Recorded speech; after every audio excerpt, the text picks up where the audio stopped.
নমস্কার, সত শ্রী আকাল, সালাম। নতুন ব্লগে আমার বাড়ির অবস্থা আপনারা দেখতেই পাচ্ছেন। গলার অবস্থা এতটা ভালো নয়। গলা খাকারি দিয়ে ব্লগটাকে ভালো করার চেষ্টা করলে সেটা বৃথা হয়ে যাবে। আর গলায় চা দিয়ে কথা বললে সেটা বৃথা হবে না। আর তাই গলায় চা দিয়ে কাজে নিয়ে পড়লাম। কাজ হচ্ছে সেটা দেখে রাখতে হচ্ছে, আবার নিয়মিত পর্যবেক্ষণ করতে হচ্ছে। এর মাঝেই বৃষ্টি চলে এলো। এই বৃষ্টিটা কাজে প্রচুর পরিমাণে বাধা দিয়ে যাচ্ছে। আর কাজ তবু থেমে নেই। কাজের লোক থেমে গিয়েছে, কিন্তু কাজ থেমে থেমে এগোচ্ছে। আর এর মাঝেই সব কিছু চলে যাচ্ছে।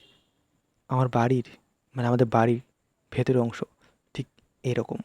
আর সামনে গেলে আরেকটু পরিবর্তন, সেটা আপনারা ভালো করে নিজের চোখে দেখতেই পারছেন।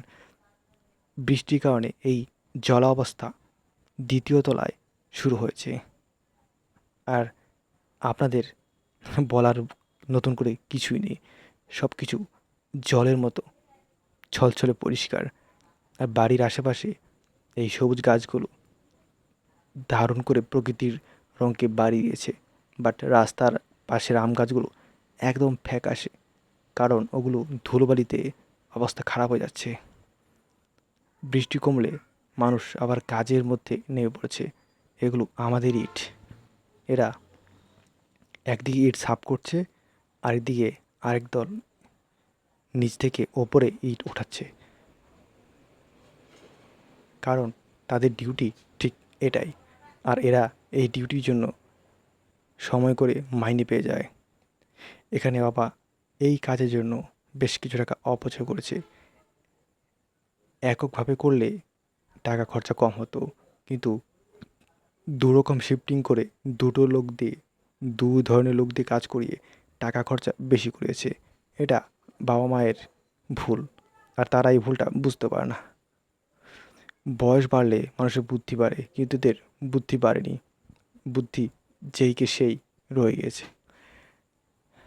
কিছুটা অগ্রগতি আপনারা নিশ্চয়ই লক্ষ্য করতে পারছেন।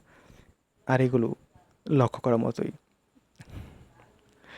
ইটগুলো বেশ পছন্দসই আর শক্তপোক্ত।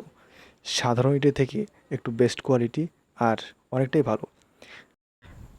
বাড়ির অবস্থা ঠিক এরকম। না আছে, না কাজ শেষ হয়েছে, চলছে। আর রাতে রাতে এভাবে বাড়ি পাহারা দিতে হয়। ভয় নেই, তবুও নির্ভয়ে পাহারা দিতে হয়। বলা যায় না কী হয় না হয়।